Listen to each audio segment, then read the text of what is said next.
Kagulat World.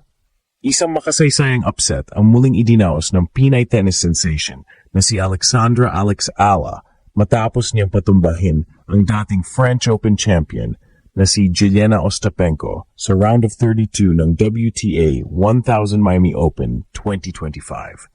Sa laban na puno ng tensyon at determinasyon, tinapos ni Alex ang match sa score na 7-6, 7-5, isang straight-set win na nagpakita ng matinding maturity at composure ng 20-year-old na Filipina sa ilalim ng matinding pressure.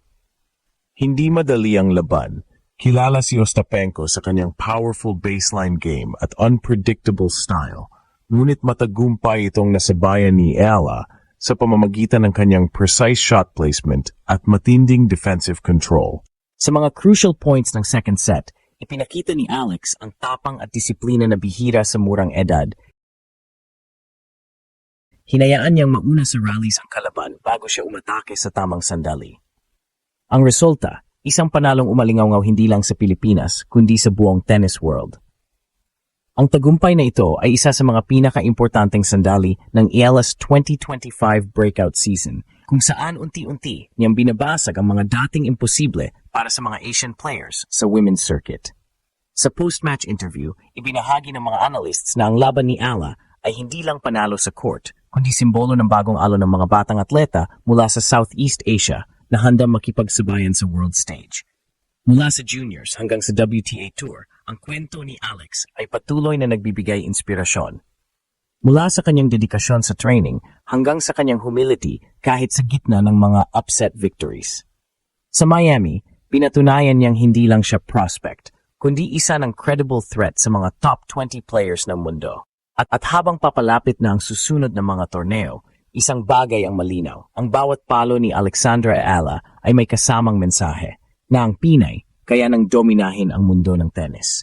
Isang eksenang hindi malilimutan sa mundo ng tennis ang naganap sa Miami Open 2025 nang muling gumawa ng kasaysayan ang Pinay tennis prodigy na si Alexandra Ala matapos talunin ng dating French Open champion na si Jelena Ostapenko sa round of 32 ng WTA 1000 event. Sa harap ng libo-libong manonood, ipinakita ni Ala ang kanyang kakaibang disiplina, taktika at pusos bilang bagong mukha ng Asian tennis. Sa score na 7-6, 7-5, tinalo niya ang isa sa pinakamapanganib at pinakamainit na ball strikers sa tour, isang panalong nagpatunay na kayanan niyang makipagsabayan sa mga elite ng WTA. Sa unang set pa lang, agad nagkaroon ng matinding palitan ng power shots at baseline rally. Si Ostapenko, na kilala sa kanyang aggressive forehand at unpredictable momentum swings, ay tinangkang dominahin ang ritmo ng laban. Pero nanatiling kalmado si Alex, ginamit niya ang kanyang court awareness at matalinong shot placement para kontrahin ang lakas ng kanyang kalaban. Sa tiebreak, ipinakita ng 20 anyos na Pinay ang maturity na karaniwang makikita lamang sa mga veteranang manlalaro. Pinanindigan ang bawat rally hanggang makuha ang set, 7-6. Pagpasok ng second set, tila muling bumangon si Ostapenko, nagpakawala ng malakas na serves at cross-court winners para makalamang. Ngunit sa bawat momentum swing, may sagot si Ala, mula sa kanyang mahinahong footwork hanggang sa disiplina sa depensa. Kapansin-pansin ang kanyang focus sa bawat punto, hindi siya nagpapadala sa emosyon o frustration, isang malaking pagbabago mula sa mga unang taon niya sa pro circuit.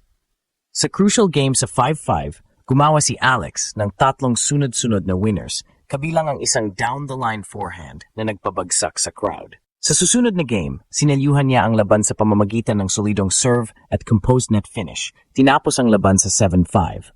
Ayon sa mga analysts ng WTA, ang pagkapanalo ni Ala laban kay Ostapenko ay isa sa mga biggest upsets of the season.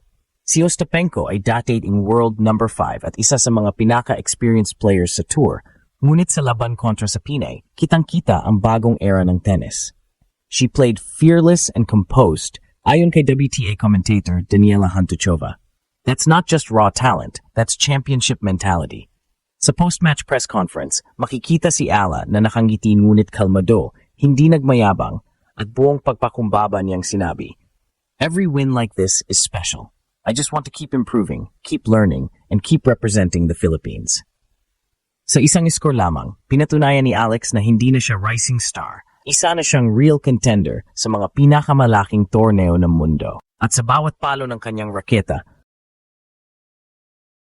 ramdam ng buong Pilipinas. Hindi lang siya lumalaro para sa sarili, kundi para sa bandila. Pagkatapos ng kanyang makasaysayang panalo laban kay Jelena Ostapenko, mas lalong umikting ang pangalan ni Alexandra Ala sa WTA circuit. Ang laban sa Miami Open 2025 ay hindi lang simpleng upset.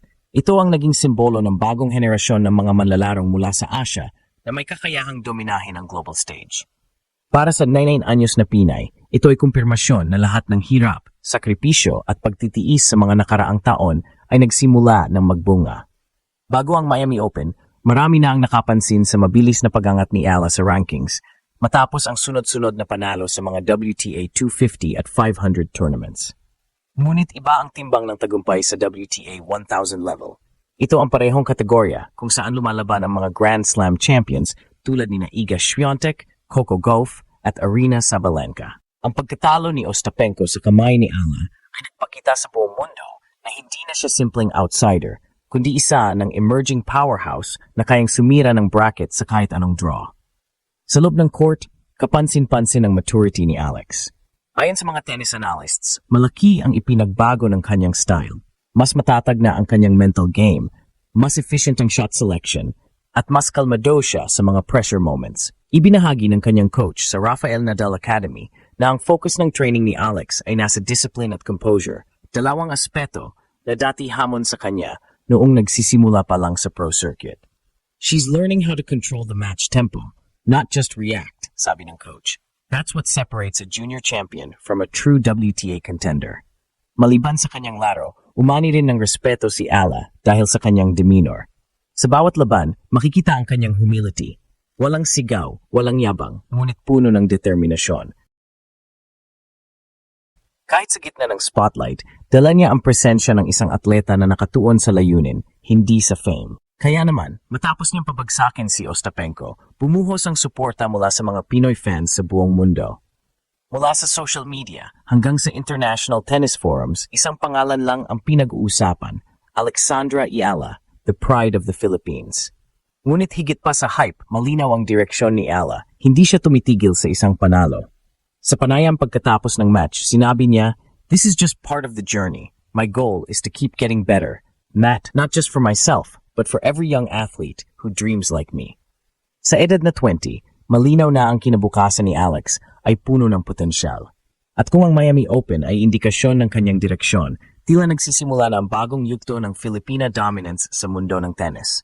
Tahimik pero matindi, simple pero pambihira.